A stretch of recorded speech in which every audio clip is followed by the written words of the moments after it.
Camilla Smith was raised in Riverton, Utah, by caring and open-minded parents who instilled in her an appreciation for all people, including those different from them.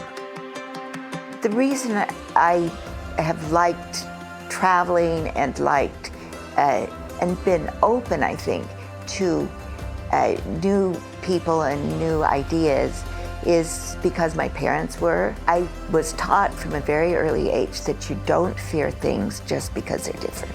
You accept them and you honor them because it's something new.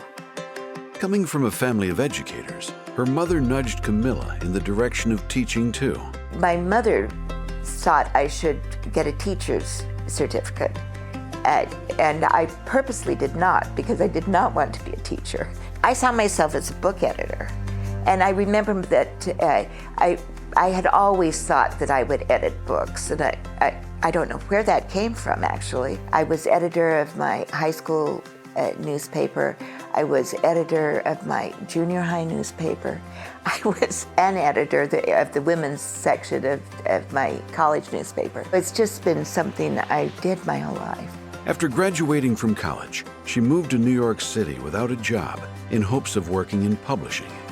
Through a new group of friends, she got a lead on a job and met her future husband, George. So I said to all these new friends, I said, anybody know an editor? And they said, oh yes, go talk to that woman over there. And that was George's date. So I met George in the park, on the Great Lawn in Central Park in New York. She began working at J.P. Putnam Sons Publishing. There, she poured through many interesting manuscripts, one in particular. It came in on the slush pile, which is, it did not have an agent. Every once in a while, you run across a good manuscript. The Godfather came in that way. So the girl next to me read it first. She said, it's a good read. And she gave it to me. I was the second reader. And I said, it's a good read. The president of the company didn't want to publish it because he thought it wouldn't sell.